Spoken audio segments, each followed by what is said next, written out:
জয় ঠাকুর। শ্রী শ্রী রামকৃষ্ণ পুঁথি তৃতীয় খণ্ডের অন্তর্গত আজ থেকে শুরু করছি দিনাচার এই অধ্যায়টি।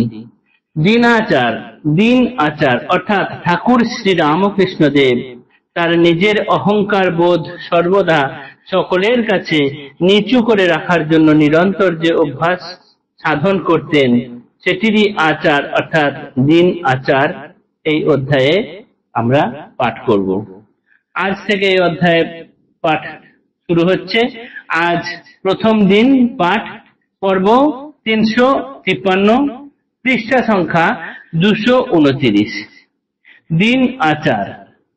জয় জয় রামকৃষ্ণ অখিলের স্বামী, জয় জয় গুরু মাতা জগত জননী, জয় জয় দোহাকার যত ভক্তগণ, সবার চরণ রেণু মাগে এ অধম।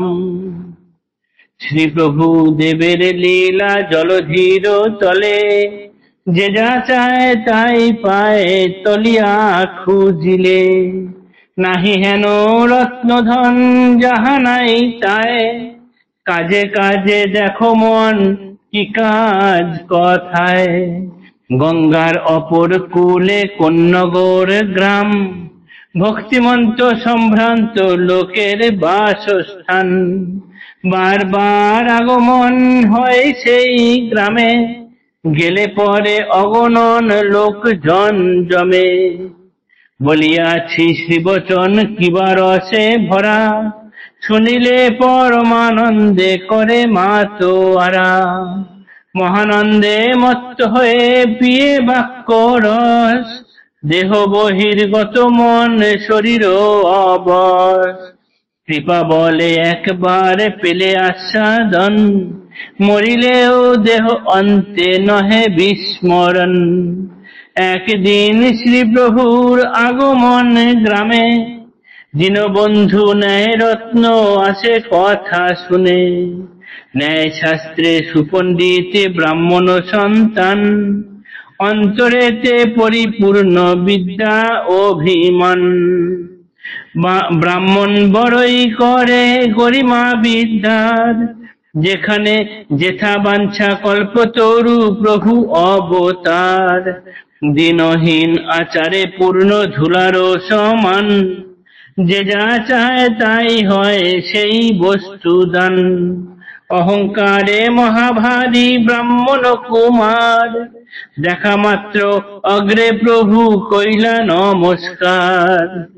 প্রতি নমস্কার নাকো করিয়া দ্বিজ বর, উপবিষ্ট হইলেন প্রভুর গোচর। কহে দ্বিজ দম্ভ ভাবে নাহি জ্ঞানে লেশ, আপনি কি ব্রাহ্মণের প্রণম্য বিশেষ। অর্থাৎ যদিও জন্ম ব্রাহ্মণের কুলে, হইয়াছে ভ্রষ্টাচারে যজ্ঞসূত্র ফেলে। ব্রাহ্মণ করিলে পৈতা পরে পরিহার, ব্রাহ্মণের জাতি শক্তি নাহি থাকে আর। ঠাকুর শ্রী রামকৃষ্ণ দেব মাঝে মাঝে দক্ষিণেশ্বরের অপর প্রারে কোন্নগর গ্রামে, যেখানে সম্ভ্রান্ত লোকজনের বসবাস, সেই গ্রামে মাঝে মাঝে আসতেন এবং নানান লোকজনদেরকে নিয়ে বসে তিনি ঈশ্বরীয় কথা প্রসঙ্গ করতেন। তিনি গেলেই সেইখানে নানান মানুষের ভিড় হয়ে যেত। তারা ঠাকুরের কথা শুনতেন এবং ঈশ্বরীয় স্বাদ আস্বাদন করতেন।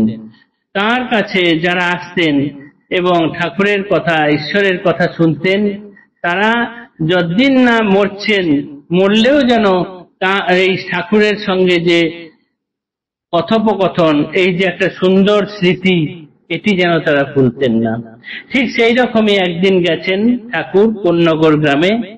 সেইখানে দীনবন্ধু ন্যায়রত্ন নামে এক সুপণ্ডিত ব্যক্তি, যিনি ন্যায়শাস্ত্রে পণ্ডিত, ব্রাহ্মণ সন্তান, যিনি তার বিদ্যার খুব অহংকার করেন।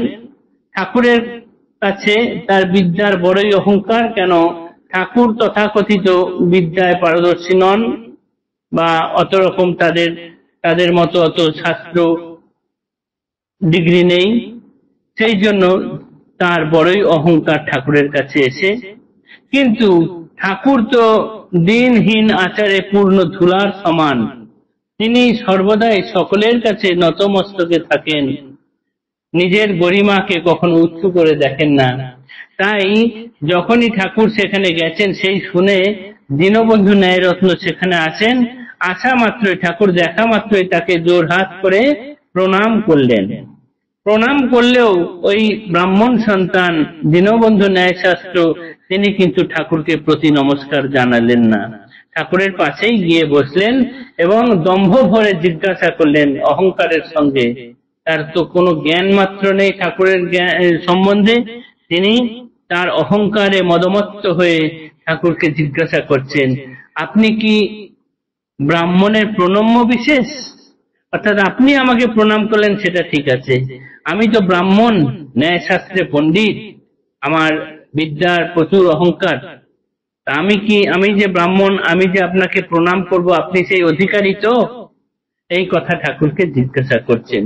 কেননা ঠাকুরের গলায় কইতে নেই, যদি ব্রাহ্মণ সন্তান হয়ে সেই কইতে ফেলে দেয় কেউ, তখন তার আর ব্রাহ্মণত্ব থাকে না, ব্রাহ্মণ জাতি ভ্রষ্ট হয়। সুতরাং তিনি কি অন্য কোনো ব্রাহ্মণের নমস্কারের যোগ্য হন? ঠাকুরকে এই কথা দীনবন্ধু ন্যায়রত্ন জিজ্ঞাসা করলেন। ঠাকুর এবার কি উত্তর দেন সেটা আমরা আগামী পাঠে শুনব। জয় ঠাকুর, নমস্কার।